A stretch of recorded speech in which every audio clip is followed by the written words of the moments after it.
So I've been asked, what's the worst thing I've ever tasted? 2010, my first time to the State Fair of Texas. Tried a whole lot of things out there, and most of them were all right. Some of them were pretty good, but there was this one thing, and it had gained wide renown that year, and they happened to be fried beer. Now, I know what you're thinking, how the hell do you fry beer? Well, this is how.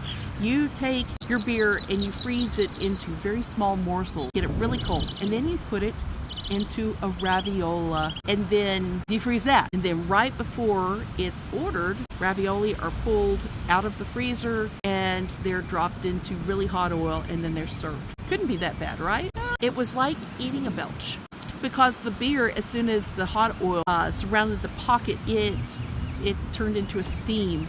Very steamy, just not good eats at all. Would not order again. Thought I'd never try anything that was worse until the next year at the State Fair of Texas. 2011, I ended up documenting 80 different items with my partner Graf. We had so many different fried things, it was crazy. The first thing, fried bubblegum. Now, hang with me, it's not like chewed bubblegum or anything. It's more fried bubblegum flavor. They took bubblegum flavored marshmallows and they dipped them into a bubblegum flavored batter. And then they deep fried them.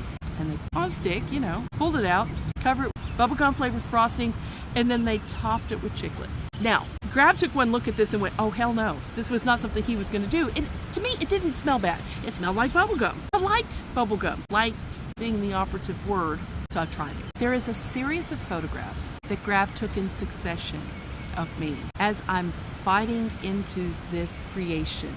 And I'm really starting to get the flavor of everything on my tongue. It went from laughter and joy to curiosity to, well, horror actually, as the flavor of the caramelization of the fried marshmallow hit me, and the concentration of the bubblegum flavor coated my tongue and mouth. I will never forget that flavor. In fact, I couldn't forget that flavor. We proceed as we would go from stand to stand to stand, trying the different items. Nothing would get that out of my mouth. Coke wouldn't do it. Iced tea wouldn't do it. Corn on the cob wouldn't do it. Fried tequila, yes, that was a thing. Double and Dr. Pepper didn't do it. Nothing took the flavor of this out of my mouth. And for hours, I still had the sensation of fried bubblegum. Got a toothbrush from a stand inside one of the halls and went and brushed my teeth. It barely abated it. It's a flavor that stayed with me for a good 4 hours. To this day, eating anything with bubblegum flavoring in it is just, it's a no for me. It was that bad. So